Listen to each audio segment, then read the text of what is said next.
최근에, 본 영화 중에서 제일 또 감동적이다, 그런 영화, 아주 재밌었다는 영화가, 이 파가니니에 대한 영화이죠. 그래서 악마의 바이올리니스트 파가니니라는 영화인데, 그 내용은 여러분들이 보면 파가니니의 삶을 약간 픽션을 넣어가지고, 그렇게 만든 그런 영화입니다.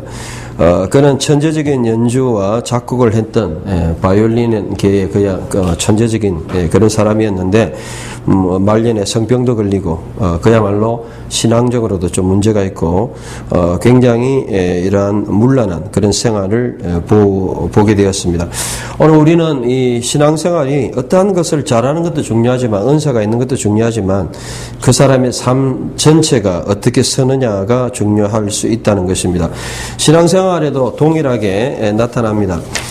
특별히 신앙생활을 한마디로 우리가 볼 때 제일 중요한 것은 하나님과의 동행의 삶이라고 볼 수 있습니다. 우리는 신앙생활을 하다 보면 뭘 하나 잘하는데 초점을 맞출 수가 있어요. 어떤 사람 공부를 잘 하고, 어떤 사람 어떤 대단한 재능을 가지고, 물론 그것도 중요하지만 가장 중요한 것은 내가 하나님 앞에 정말 동행하는 삶을 살고 있느냐. 이 동행이라는 말, 이 할락, 걷는다는 말인데, 여기 보면 22절에, 하나님과 동행했다. 이 동행한다는 단어가, 히브리어 단어로 히트파일형입니다. 히트파일은 여러분들이 그냥 단순 능동 수동, 강세 능동 수동, 그 다음에 사역 능동 수동 있고, 그 다음에 7번째 형태예요. 제기 동사라 그래요. 제기. 그러니까 쉽게 말하면 나의 의지와 행동이 포함되어 있다는 겁니다. 하나님과 동행했다는 건 하나님이 그냥 쭉 따라오시고 이끌어 주셨다는 게 아니고 나도 그 하나님 쫓아다니려고 내 힘과 열정과 이런 것들이 좀 표현되어 있는 것으로 이제 문법적으로 이제 볼 수 있죠. 하나님과 동행한다는 것은 내 혼자 걷는 게 아니고 하나님 혼자 가시는 게 아니고 내가 하나님과 같이 가는 것입니다. 여러분의 모든 삶이 한마디로 동행의 삶이 되려면 하나님이 인도하시고 가시는 거기에 초점을 맞추고 그 근처까지 가야 되는 거예요. 하나님 혼자 가버리시는 건 동행이 아니죠. 내 혼자 가버리면 내 열심으로 가는 거, 그것도 내 열심으로 내가 가버리는 거지 하나님과 동행이 아닙니다. 그런 사람들도 있어요. 엘리야 같은 경우에 자기 열심과 덕심으로 막 해가지고 그러다가 너무 쫓아가다가 지쳐가지고 안 되니까 나를 죽여주옵소서 막 그런 식으로 요나도 마찬가지고 그러한 삶을 사는 사람도 있습니다. 너무 열심히 덕심해서 하나님보다 더 앞서서 가는 그런 사람도 있습니다. 오늘 우리는 신앙생활에서 제일 중요한 문제가 동행인데 사실 이 문제는요 신학이나 모든 부분에서 답을 주는 그런 말씀으로 저는 이해할 수 있습니다. 지금 신약 신학에서 제일 논란이 되고 있는 것 중에 하나가 여러분들이 바울의 세간쯤이다 해가지고 한마디로 성화와 칭의의 문제입니다. 그런 것들은 복잡하게 이야기할 수도 있고 또 한 가지 문제는 종말론의 문제입니다. 그래서 천년이 있냐 없냐 요한계시록 20장 또 그 천년이 언제냐 전천년 역사주의 그래서 앞으로 7년이 남아있다 환란이 있다 없다 복잡한 종말론이 많습니다. 그런 거 다 따로 떼놓고 오늘 본문이 중요하다는 게 제일 중요한 것은 내가 오늘 하나님과 동행하고 있느냐 이겁니다. 에녹은 하나님과 동행했다는 겁니다. 그렇다면 하나님이 미래를 책임져 주신다. 24절에 하나님께서 그를 데려가시고 하나님이 미래를 책임져 주신다는 겁니다. 우리는 지금 신앙생활을 할 때 너무 과거에 얽매여 있어요. 내가 구원받았다. 그 사실에만 연연해 있어요. 내가 구원받았다. 그래서 현재는 별 의미가 없어요. 그리고 구원파가 강조하는 거는 과거에 내가 구원받은 거. 구원받은 날짜가 언제고. 그래서 내가 현재 내 마음대로 살아야 된다. 현재에 안 살고 과거에 산다는 거예요. 또 너무 지나치게 하나님이 나와 상관없이 미래에 인도해 주실 거다. 그럼 미래 내가 엉망으로 살아도 하나님 인도해 주신다. 그래도 구원받을 거다. 그래서 구원의 여정 강조하고 하는데 그건 다 신학적인 접근이고요.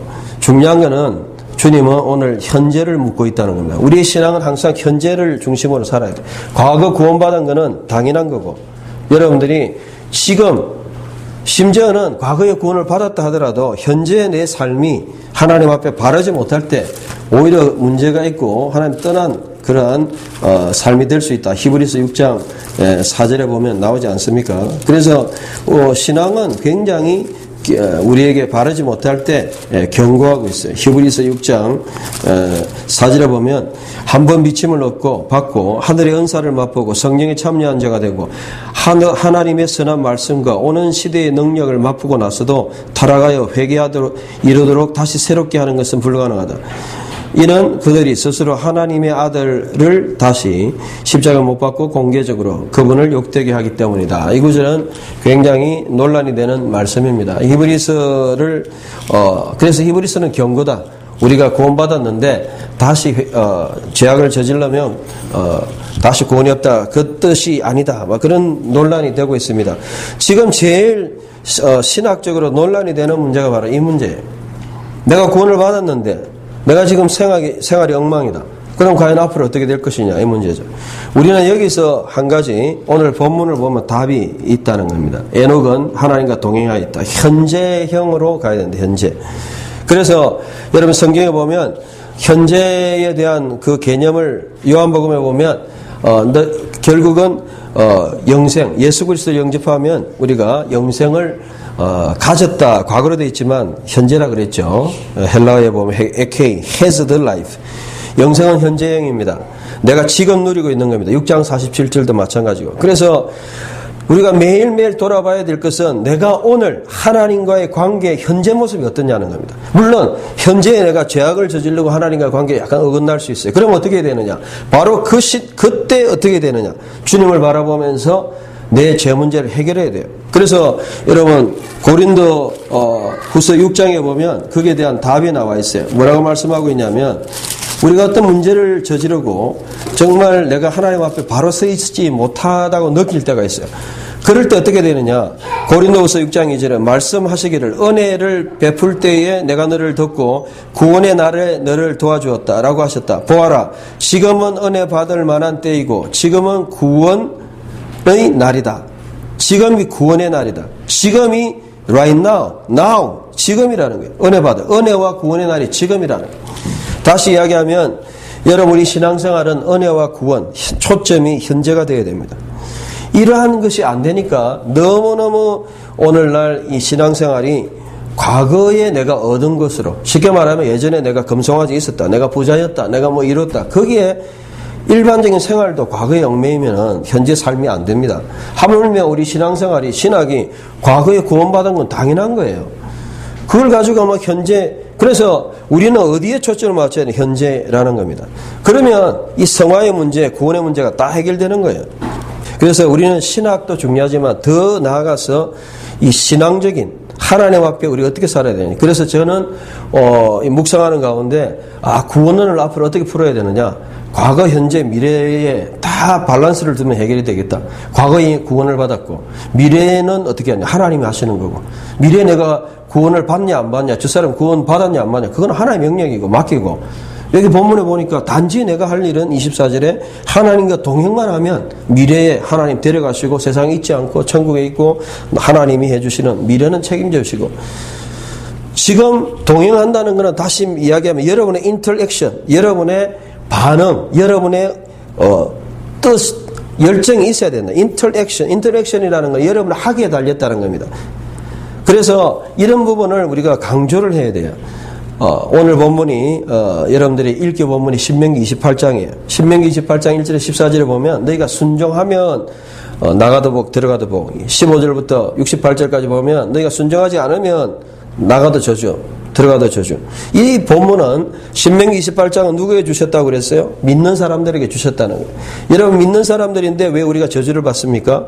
현재의 저주를 경험한다는 겁니다. 그리고 현재 하나의 말씀대로 살지 못하고 동행하지 못할 때 미래의 그 결과로 우리에게 주어지는 저주적인 삶이 경험되어질 수 있다는 것입니다. 오늘 우리가 구원은 이미 받은 것입니다. 과거에. 그런데 문제는 지금 현재에서 어떻게 사느냐는 거예요.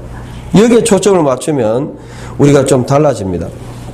오늘 본문을 잘 보면요, 사실은 미래에는 어떤 일이 있을 것이냐, 심판과 하나님의 물심판이 있을 것입니다. 여러분 에녹 다음에 에녹의 후손 머두셀라, 라멕, 노아, 이 에녹 계열로, 그래서 여러분들이 그 아담의 계열은 이제 가인과 아벨은 죽였고 셋의 계열, 가인과 셋의 계열이 있어요. 가인은 누구의 후예냐 이렇게 본다면 물론 가인의 후예는 결국은 홍수로 다 없어졌어요. 그러나 가인의 후예 중에서 굉장히 예술적으로 뛰어났다고 이야기했죠. 그래서 여러분 4장 17절부터 보세요. 창세기에 보면 거기 보면 18절에 에녹이 있는데 이 에녹은 가인의 후손 중에 에녹이에요. 이름만 똑같은 사람이죠. 라멕이나 그 다음에 야다 그리고 특별히 실라 두발가인을 낳았고 그 다음에 퉁소와 음악을 21절에 다루는 조상 이런 사람들이 났어요. 쉽게 말하면 이 믿지 않는 하나님을 모르고 지옥 가는 그런 사람들 중에 대단한 사람, 예술적인 뛰어난 사람이 있었다는 거예요. 마치 파가니니처럼 대단하게 예술적으로 재능이 있을 수 있다는 겁니다. 그런 것도 중요하지만 세상에서 우리가 중요한 것은 하나님과 동행하는 삶이 중요한 거예요. 그래서 이 하나님과 동행했던 후손이 바로 5장 1절부터 32절에 나타난 셋의 후손. 그 중에서 노아, 에녹, 머두셀라, 라멕, 노아입니다. 제가 지난번에도 지적했지만 이 에녹부터 시작해가지고 하나님의 심판의 메시지를 주셨어요. 성경에는 명확하게 안 나와 있지만은 5장 32절에 노아가 500세 될 때 셈과 함과 야벳을 낳기 시작했고 7장 6절에 보세요. 노아가 600세 되었을 때 땅에 홍수가 났다. 그래서 많은 사람들이 노아가 120년 동안 방주를 지었다. 이거는 성경을 잘 모르는 사람들이에요. 왜? 5장 32절에 노아가 500세 됐을 때 셈과 함과 야벳을 낳기 시작했으니까 그 사람들이 자부하고 결혼할 정도면 한 20년 흘렀다고 보죠. 그리고 7장 6절에 600세, 100년. 그러니까 100년에서도 애들이 자라는 시간 빼면 많이 봐봐야 80년밖에 안 돼. 80년 동안 노아가 방주를 지었다라고 이제 볼 수 있죠. 무슨 이야기냐면 우리는 성경을 자세히 읽어봐야 돼요. 결국 그 시대에 하나님 심판의 메시지가 있었다는 거죠. 오늘날도 마찬가지입니다. 지금 전천년 역사주의 언제 주님이 오시느냐 재림하느냐 지금 세계 곳곳에 이상한 소리가 들린대. 여러분들 그 인터넷 봤는지 모르겠는데 웅 하면서 온 세계에서 이상한 나팔 소리가 들린대. 그래가지고 어떤 사람이 거기다가 보니까 이제 주님의 재림이 가까웠다. 나팔 소리다 하면서 진짜 이상한 소리가 하늘에서 들려가지고 지역마다 인터넷 찾아보면 나와요. 그래서 그게 작년부터 들리기 시작해가지고 온 세계 곳곳에서 소리가 들리는 거예요. 여러분, 우리는 정확하게 모릅니다. 여러분, 미래를 걱정할 필요가 없어요. 왜? 5장 24절에 하나님께서 그를 데려가신다는 거예요. 예? 휴거가 됐던 우리를 하나님과 동행하기만 하면 우리의 미래와 심판 하나님 책임져 주신다. 사실은 이 종말론은 굉장히 복잡합니다. 지금 보수주의 안에서도 무천년주의, 천년이 이미 이루어지고 있다. 또는 전천년 역사주의, 7년이라는 미래의 환란이 있어가지고 그 전에 휴거가 된다, 주님이 온다, 복잡한 이야기 있습니다. 다 이게 목사님들 사이, 신학자들 사이에도 복잡합니다. 종말론을 정확하게 이야기하기 힘들어요. 계시록에 대한 해석도 너무 많기 때문에. 그러나 분명한 것은 내가 오늘 하나님과 동행하기만 하면 미래는 보장됐다는 거예요. 중요한 거예요. 동행. 과거에 구원받고. 그래서 우리가 신앙생활에 보라 지금이 은혜 받을 때고 지금이 구원받을 때다. 빌립보서 2장 12절에 보면 너희가 정말 하나님의 구원을 이루라. 내가 지금 구원을 이루어가는 삶이 바로 동행하는 삶이에요. 여러분 매일 일어나서 초점을 맞춰야 될 삶이 뭐냐? 내가 하나님과 지금 어떤 관계를 가지고 있느냐? 하나님이 저 정도 가셨는데 하나님 근방에 지금 있느냐? 하나님이 멀리 떨어져 있느냐? 어둠의 세력, 기도에도 응답이 없고 하나님이 내 근처에 계시지도 않은 느낌이냐? 동행하고 있는 삶이 아니에요. 죄악 아래 있는 삶이고 하나님 구원받았다 하더라도 빨리 해결해야 될 문제라는 거예요. 여러분, 우리는 지금 구원론에 대해서 참 혼란을 많이 가지고 있습니다. 많은 사람들이 과거에 구원받았다.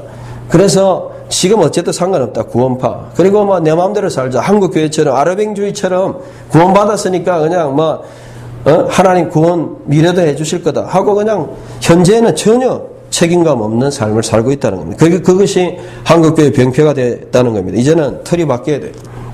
성경이 말씀하는 대로. 성경은 현재 여러분이 하나님과 동행하느냐? 여기에 초점을 맞추라는 겁니다. 22절에 보면 에녹이 머두셀라를 낳은 후에 300년 동안 하나님과 동행했다. 어떤 사람은 365년이라는데 65세에 낳고 에녹이 머두셀라. 그래서 머두셀라 이야기는 여러분들이 아는 사람 다 알죠. 하나님이 여기는 이제 여러 가지 책들에 나오는 이야기입니다. 머투, 죽음이란 말이에요. 셀라, 사망, 심판을 보낸다. 그래서 사실 모두셀라가 죽는 때에 홍수가 임한다. 그런 이제 이야기들이 있었어요. 실제로 모두셀라가 죽을 때 여러분 나이를 합해보면 제가 여러 번 이야기했죠. 에녹이 65세에 모두셀라 낳았죠. 그리고 모두셀라가 아담부터 687년, 모두셀라 969년 합하면요. 아담 이후에 1656년이 나와요. 그리고 노아 나이가 600세 홍수가 났다 그랬죠. 그리고 969년 합하면 또 1656년 나이가 같아요. 즉 다시 이야기하면 모두셀라가 죽던 해에 그때 홍수가 났다는 분명한 역사적 사실이 있습니다. 이건 뭘 이야기하느냐면 오늘날도 마찬가지입니다. 많은 사람들이 불안해요. 미래에 대해서. 나팔 소리가 들리고 지구가 언제 종말이 오고 핵이 터질지도 모르고 제3차 대전이 터질지도 모르고 온 그냥 협박, 이단이면 이단일수록 그 다음 세대주의면 세대주일수록 더 난립니다. 협박을 줍니다. 근데 그 미래는 몰라요. 우리가 어떻게 정확하게 일어날지 몰라요. 성경을 통해서 이런 가능성을 이야기하고 정확하게 모릅니다. 성경이 모르는 게 아니고 성경의 해석에 대한 여러 가지 가능성이 있기 때문에 그래요. 그래가지고 666이 지금 이 뭐죠?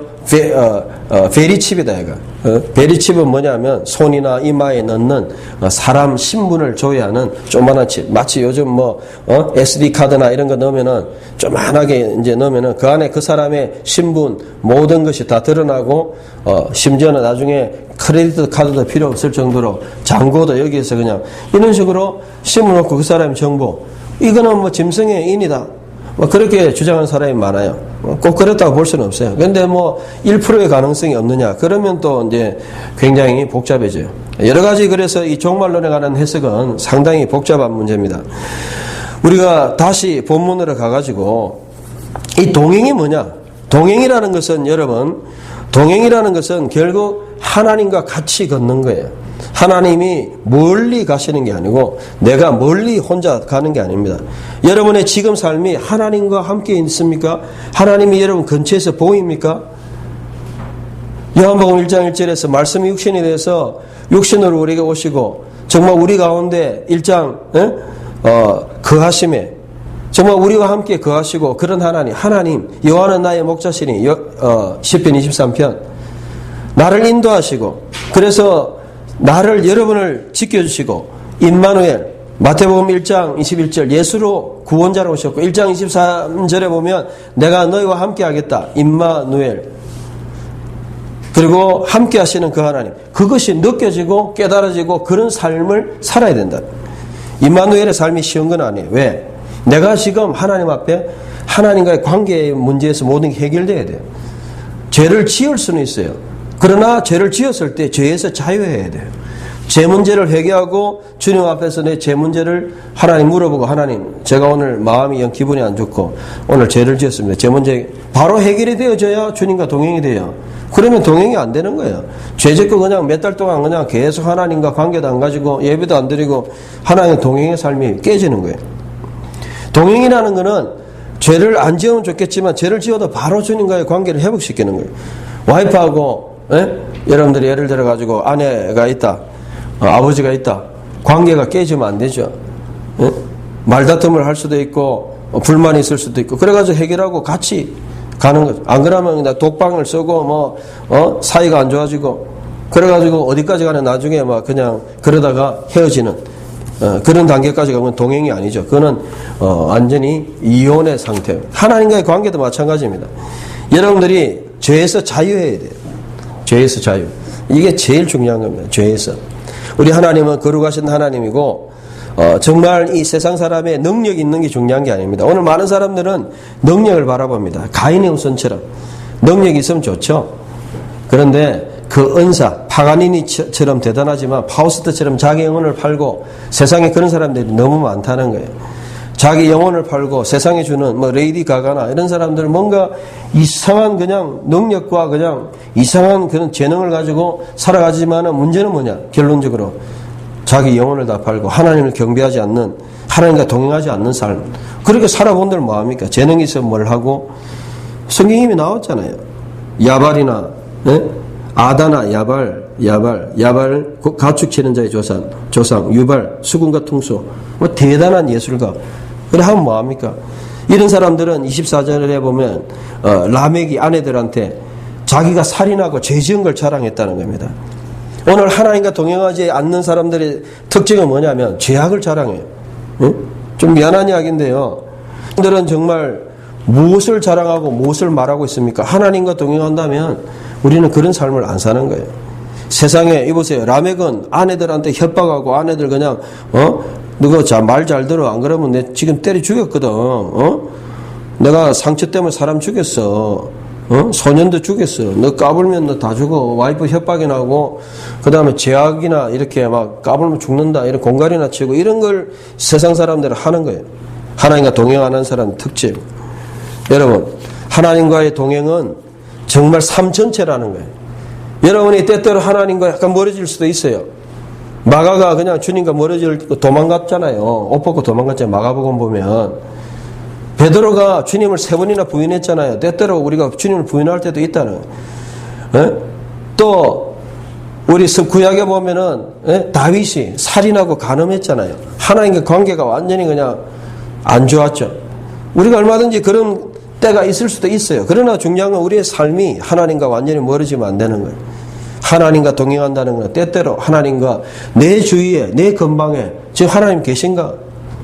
임마누엘 하나님 내 근처에 계신가? 내가 하나님의 인도대로 가고 있는가? 그것을 어떻게 할 수 있느냐? 바로 그 하나님의 말씀으로 점검할 수 있다는 거예요. 하나님 말씀으로 비춰보고 오늘 내가 하나님 앞에 어떻게 서 있느냐? 여러분 이것이 신앙의 제일 중요한 말씀의 결론을 맺습니다. 여러분 오늘 하나님과 동행이라는 것은 현재적인 삶을 강조하는 것입니다. 너무 한국교회가 과거를 강조하고 구원받았다. 그리고 미래 구원받을 것이다.